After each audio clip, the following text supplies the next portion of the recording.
সোনার দাম আকাশ ছোঁয়া। গত এক বছরে দ্বিগুণ হয়েছে সোনার দাম। সামনের বছর সোনার ভরি কি 3 লাখ টাকা হয়ে যাবে? জানেন কি কেন এভাবে বাড়ছে সোনার দাম? ভিলেনটা কে? সোনার দামের সঙ্গে ডলারের কি সম্পর্ক রয়েছে?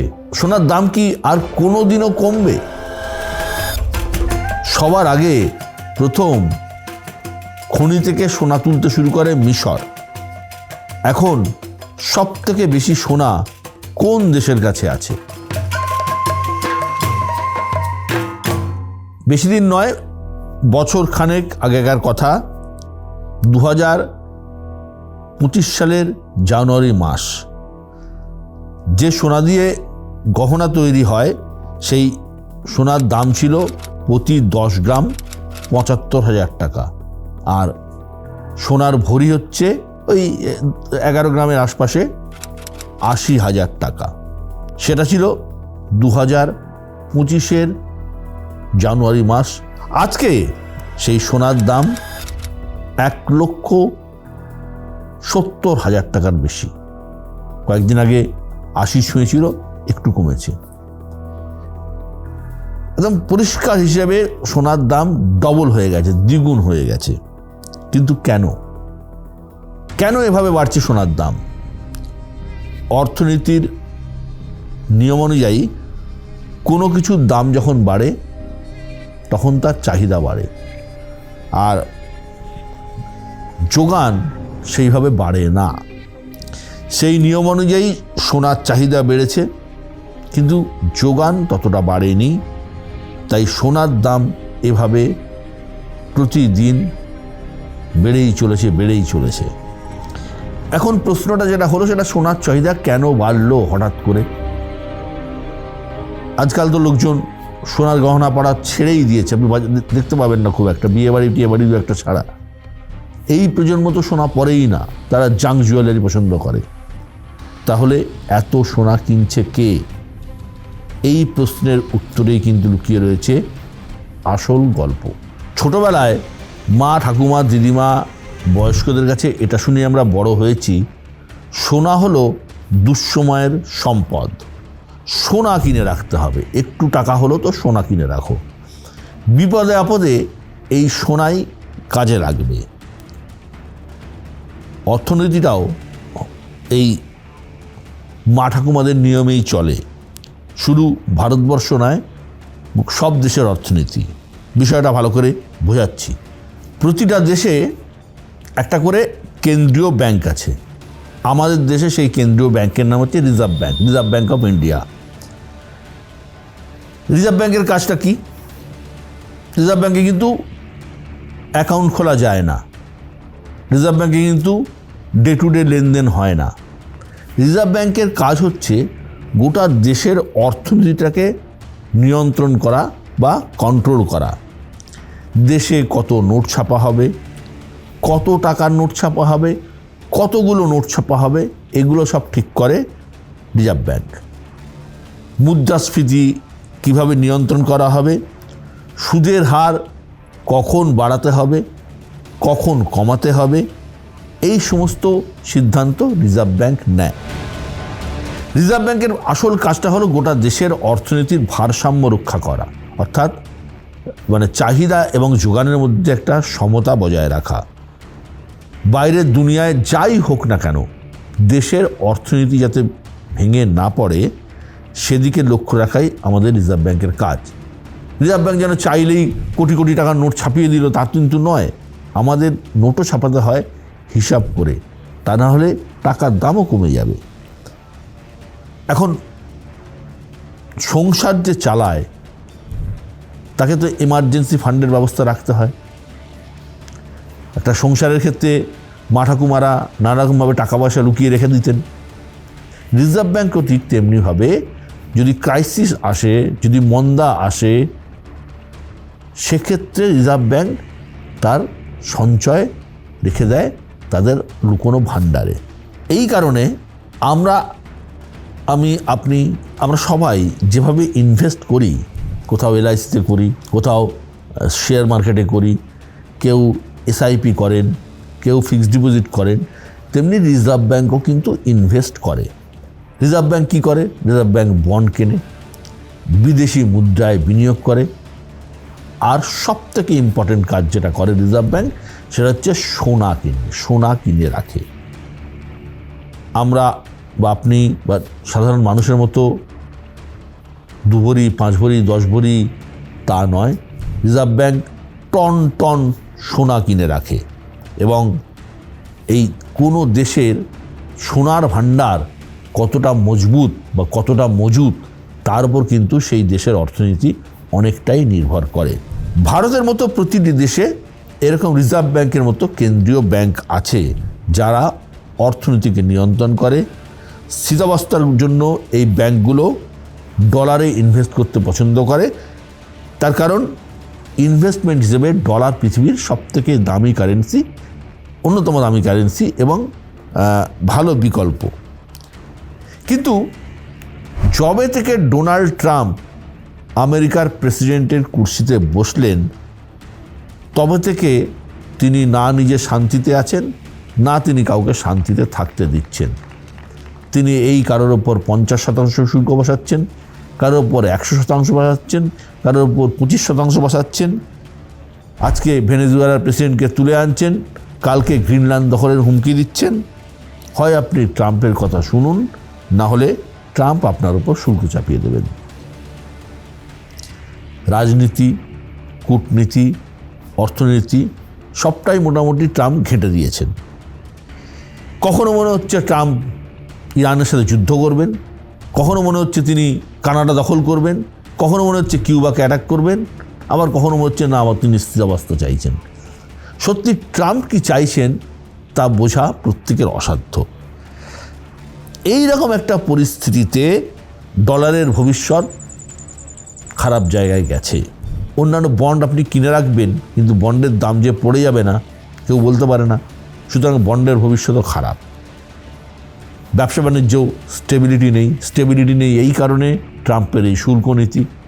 সুতরাং গ্যারান্টি একটাই জিনিসে, সেটা হচ্ছে সোনা, গোল্ড, এবং সেই কারণেই উত্তরোত্তর বেড়ে চলেছে সোনার দাম। আরও একটু ডিটেলে যাই। খনি থেকে ওঠা এই ধাতুর দাম আজ পর্যন্ত কিন্তু কমেনি। জমি বাড়ির বাজারে মন্দা এসেছে, কারেন্সি মন্দা এসেছে, কারেন্সির দাম এই বেড়েছে তো এই কমেছে। এখন যেমন ধরুন না টাকার দামের কি অবস্থা, ডলারে হিসেব করলে দেখতে গেলে 91-92 টাকায় নেমে গেছে টাকার দাম। কিন্তু সোনার দাম কখনো পড়ে না। সোনা দামি ছিল, সোনা দামি আছে, সোনা দামি থাকবে। 2-4 হাজার টাকা মাঝে মধ্যে দাম কমতে পারে, এটা সাময়িক, কিন্তু সোনার দাম কিন্তু কখনোই কমবে না। ট্রাম্পের খামখেয়ালির পানার জন্য পৃথিবী জুড়ে যে অনিশ্চয়তা তৈরি হয়েছে, তার হাত থেকে নিজেদের দেশের অর্থনীতিকে বাঁচাতে সোনা কিনছে পৃথিবীর বিভিন্ন দেশগুলো। সব থেকে বেশি সোনা কিনছে ভারত, চীন এবং রাশিয়ার মতো দেশ। ডলার ছেড়ে সোনার দিকে ঝুঁকছে অন্যান্য ইউরোপিয়ান কান্ট্রিও। চাহিদা বাড়ছে, তাই সোনার দামও প্রতিদিন বেড়ে চলেছে। আপনাদের মনে প্রশ্ন জাগতেই পারে, সোনা যখন এতটাই মূল্যবান, সোনা যখন এতটাই দামি, তাহলে দরকারে আরও বেশি করে সোনা কেন খনি থেকে তোলা হচ্ছে না? আসলে চাইলেই আপনি সোনা তুলতে পারবেন না। একটা নির্দিষ্ট পদ্ধতি মেনে প্রযুক্তিকে কাজে লাগিয়ে সোনার এই মাইনিং করতে হয়। পৃথিবীতে এই মুহূর্তে সোনার যা স্টক, তার মাত্র 2-3% সোনা প্রতি বছর খনি থেকে তোলা হয়। চাহিদা কিন্তু অনেক অনেক অনেক গুণ বেশি। ইতিহাস বলে প্রথম খনি থেকে সোনার মাইনিং, অর্থাৎ খনি থেকে সোনা তুলতে শুরু করেছিল মিশরের লোকেরা। সেটা ছিল যীশু খ্রিস্টের জন্মের কয়েক হাজার বছর আগে থেকে। তারপর থেকে মানুষ সোনা তুলেই চলেছে। এতদিনে পৃথিবীতে তার বিপুল ভাণ্ডার তৈরি হয়ে গেছে। এক্স্যাক্টলি কত ভাণ্ডার সোনার আছে কারোর আমাদের জানা নেই। কিন্তু আপনারা কি জানেন যে এই এত সোনা, এত হাজার বছর ধরে তোলা সোনা কোথায় রয়েছে? আপনার আমার মা, ঠাকুমা, বাবা যে সোনা রেখে গেছে সেটাই কি সব, নাকি এই সোনার ভাণ্ডার আরও অন্য কোথাও আছে? হিসেব বলছে আজ পর্যন্ত পৃথিবীতে যত সোনা খনি থেকে তোলা হয়েছে তার 1/5 বিভিন্ন দেশের কেন্দ্রীয় ব্যাংক কিনে রেখে দিয়েছে, যার পরিমাণ প্রায় 35,000 মেট্রিক টনের কাছাকাছি। 35,000 মেট্রিক টন। এই সোনা দিয়ে দেশের বাজার, আন্তর্জাতিক বাজারকে নিয়ন্ত্রণ করে তারা। সবথেকে বেশি সোনা রয়েছে আমেরিকার কাছে 8,000 টনের মতো। আমেরিকার মতো বিপুল না হলেও প্রচুর সোনা আছে ফ্রান্স, জার্মানি, ইটালির কাছেও। তবে এখন আর সোনা কিনছে না ইউরোপের দেশগুলো, তারা ধরে রাখছে। সোনা কিনছে উন্নয়নশীল দেশগুলো, যেমন ভারত, রাশিয়া, চীন, তুরস্ক। এছাড়াও প্রতি বছর খনি থেকে যে পরিমাণ সোনা তোলা হয় তার প্রায় অর্ধেক যায় গয়না তৈরিতে, আর অর্ধেক নানা রকম ব্যাংক নানারকমভাবে কিনে রেখে দেয়, বা কয়েন তৈরি হয়, কিন্তু গয়নাতে অর্ধেক যায়। পৃথিবীর সবথেকে বেশি জনসংখ্যা যে দুইটি দেশে রয়েছে তার একটা হচ্ছে চায়না, একটা ভারতবর্ষ। আর এই দুটি দেশেই সোনার গয়না কেনার রীতি কিন্তু রয়েছে এবং তারা কিনছেও। সোনার দাম বাড়ার আরও একটা কারণ আছে। ডলার এবং সোনার দামের মধ্যে সরাসরি সম্পর্ক আছে। আন্তর্জাতিক বাজারে সোনা কিন্তু টাকায় বিক্রি হয় না, রুবেলে বিক্রি হয় না, ইউরোতে বিক্রি হয় না, পাউন্ডে বিক্রি হয় না। আন্তর্জাতিক বাজারে সোনা বিক্রি হয় আমেরিকান ডলারে। অর্থাৎ সোনা কিনতে গেলে আপনাকে ডলার দিয়েই কিনতে হবে, যেমনটা তেলের ক্ষেত্রে হয়। এবার ডলারের দাম কমলে সোনা কেনার খরচা কমে যায়, ডলারের দাম বাড়লে সোনা কেনার খরচা বেড়ে যায়। এবং সেই টাইমিং অনুযায়ী কেন্দ্রীয় ব্যাংকগুলি কিন্তু সোনা কিনতে শুরু করে, যেমনটা এখন হচ্ছে।